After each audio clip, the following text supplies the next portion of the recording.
इन अल्हम्दुलिल्लाह वस्सलातु वस्सलामु अला रसूलिल्लाह अम्मा बाद।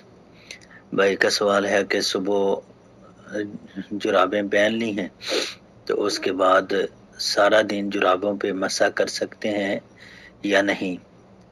तो जी प्यारे भाई, बिल्कुल कर सकते हैं जुराबों पर मसा, लेकिन उसके लिए शर्त ये है कि जब आपने जुराबें पहननी है तो हालत वज़ू में हो, यानी आपने सुबह की नमाज के लिए जब बेदार हुए तो वज़ू करें, मुकम्मल वज़ू। उस वज़ू में अपने पाँव को धोना भी ज़रूरी है।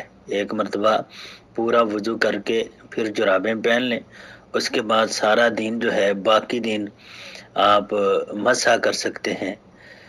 मुस्नद अहमद के अंदर एक रवायत आती है, सही सनद के साथ है, कि नबी अकरम सल्लल्लाहु अलैहि वसल्लम के सहाबी फरमाते हैं, अन्ना रसूलुल्लाह सल्लल्लाहु अलैहि वसल्लम तवस्सा व मसहा अलल जौरबैन व नालैन, कि बेशक अल्लाह के पाक पैगंबर ने वज़ू किया और जुराबों पर मसा किया। तो जुराबों पर मसा करना ये जायज़ है। और इसी तरह कि इसकी मुद्दत कितनी है, इसके बारे में सही मुस्लिम किताब तहारा के अंदर एक रवायत आती है।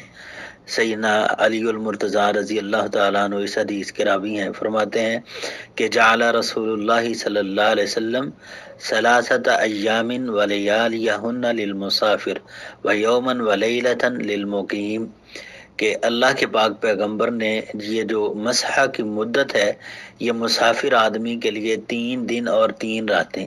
अगर कोई आदमी सफ़र के अंदर है, हालत सफ़र में है, तो एक मरतबा वो वज़ू करके मोज़े या जुराबें पहन लेता है, तो उसके बाद वो 3 दिन और 3 रातों तक मसा कर सकता है मुसाफिर आदमी, उसके लिए ये जायज़ है। लेकिन जो मुकीम है, अपने इलाके में, अपने शहर में, अपने घर में मौजूद है, उसके लिए 1 दिन की रुख्सत है।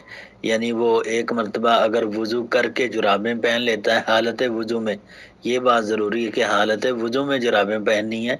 तो जो आदमी हालत वज़ू में जुराबें पहन लेता है, उसके लिए 1 दिन और 1 रात की मुद्दत जो है ये मुकर्रर है, कि वो 1 दिन जो नमाजें मसा करके, वज़ू करके मसा करके नमाज पढ़ सकता है। लेकिन अगर बग़ैर वज़ू में जुराबें पहनी है, इस हालत में जुराबें पहनी कि वज़ू नहीं है, तो फिर जब वज़ू करना है तो जुराबें उतार कर पाँव को धोना ज़रूरी होगा। हाज़ा मा इंदी वल्लाहु